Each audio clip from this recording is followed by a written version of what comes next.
अष्टादश सर्ग 18वां सर्ग। अपनी स्त्रियों से घिरे हुए रावण का अशोकाटिका में आगमन और हनुमान जी का उसे देखना। इस प्रकार फूले हुए वृक्षों से सुशोभित उस वन की शोभा देखते और विदेह नंदिनी का अनुसंधान करते हुए हनुमान जी की वह सारी रात प्रायः बीत चली। केवल एक पहर रात बाकी रही। रात के उस पिछले पहर में 6 अंगों सहित संपूर्ण वेदों के विद्वान तथा श्रेष्ठ यज्ञों द्वारा यजन करने वाले ब्रह्म राक्षसों के घर में वेद पाठ की ध्वनि होने लगी, जिसे हनुमान जी ने सुना। 2 तदनंतर मंगल वाद्यों तथा श्रवण सुखद शब्दों द्वारा महाबली महाबाहु दशमुख रावण को जगाया गया। 3 जागने पर महान भाग्यशाली एवं प्रतापी राक्षसराज रावण ने सबसे पहले विदेहनंदिनी सीता का चिंतन किया। उस समय नींद के कारण उसके पुष्पहार और वस्त्र अपने स्थान से खिसक गए थे। 4 वो मदमत निशाचर काम से प्रेरित हो सीता के प्रति अत्यंत आसक्त हो गया था, अतः उस कामभाव को अपने भीतर छिपाए रखने में असमर्थ हो गया। 5 उसने सब प्रकार के आभूषण धारण किए और परम उत्तम शोभा से संपन्न हो उस अशोकाटिका में ही प्रवेश किया, जो सब प्रकार के फूल और फल देने वाले भांति भांति के वृक्षों से सुशोभित थी। नाना प्रकार के पुष्प उसकी शोभा बढ़ा रहे थे। बहुत से सरोवरों द्वारा वो वाटिका घिरी हुई थी।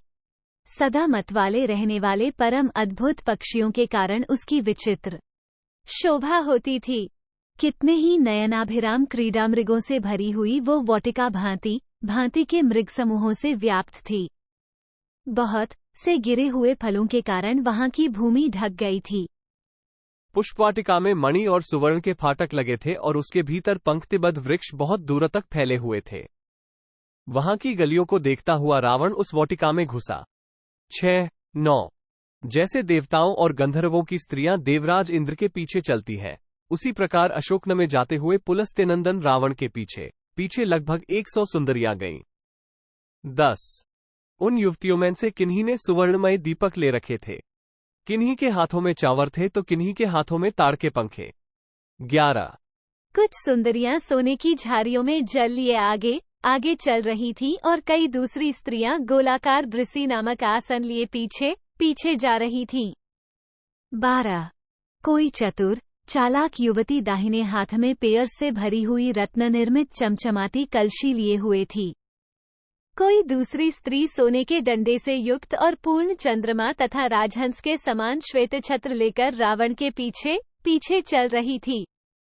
14 जैसे बादल के साथ साथ बिजलियां चलती हैं, उसी प्रकार रावण की सुंदरी स्त्रियां अपने वीर पति के पीछे पीछे जा रही थीं।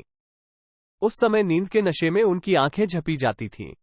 15 उनके हार और बाजूबंद अपने स्थान से खिसक गए थे, अंगराग मिट गए थे, चोटियां खुल गई थीं और मुख पर पसीने की बूंदें छा रही थीं।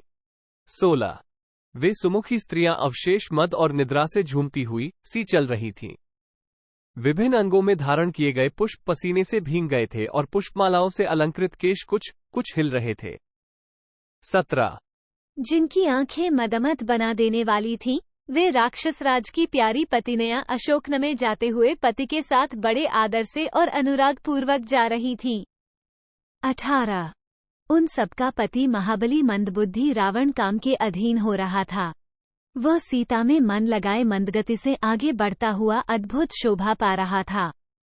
19 उस समय वायुनंदन कपिवा हनुमान जी ने उन परम सुंदरी रावण पत्नियों की करधनी का कलनाद और नूपुरों की झनकार सुनी।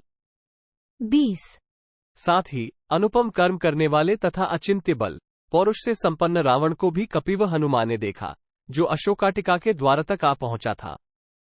21 उसके आगे आगे सुगंधित तेल से भीगी हुई और स्त्रियों द्वारा हाथों में धारण की हुई बहुत सी मशालें जल रही थीं, जिनके द्वारा वो सब ओर से प्रकाशित हो रहा था।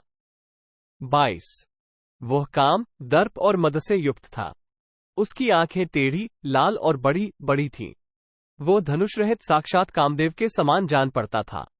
23 उसका वस्त्र मथे हुए दूध के फेन की भांति श्वेत निर्मल और उत्तम था, उसमें मोती के दाने और फूल टंके हुए थे।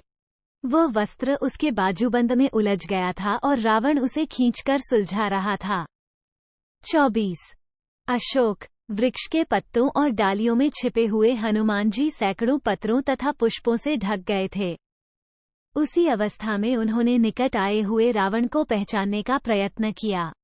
25 उसकी ओर देखते समय कपिश्रेष्ठ हनुमान ने रावण की सुंदरी स्त्रियों को भी लक्ष्य किया, जो रूप और यौवन से संपन्न थीं।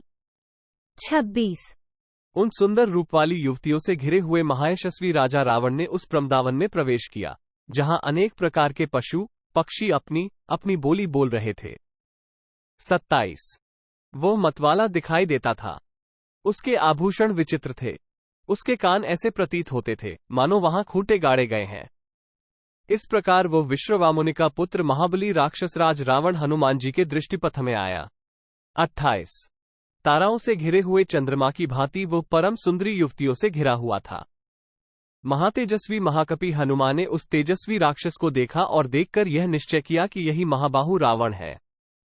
पहले यही नग में उत्तम महल के भीतर सोया हुआ था। ऐसा सोचकर वे वानरवीर महातेजस्वी पवन कुमार हनुमान जी जिस डाली पर बैठे थे वहां से कुछ नीचे उतर आए, क्योंकि वे निकट से रावण की सारी चेष्टाएं देखना चाहते थे।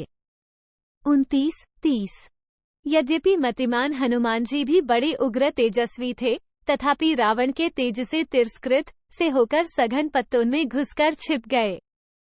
31 उधर रावण काले केश, कजरारे नेत्र, सुंदर कटिभाग और परस्पर सटे हुए स्तन वाली सुंदरी सीता को देखने के लिए उनके पास गया। 32 इत्यार्षे श्रीमद् रामायणे वाल्मीकि आदिकाव्ये सुंदरकांडे अष्टादश सर्गः 18। इस प्रकार श्री वाल्मीकि निर्मित आश्रामायण आदिकाव्य के सुंदरकांड में 18वां सर्ग पूरा हुआ। 18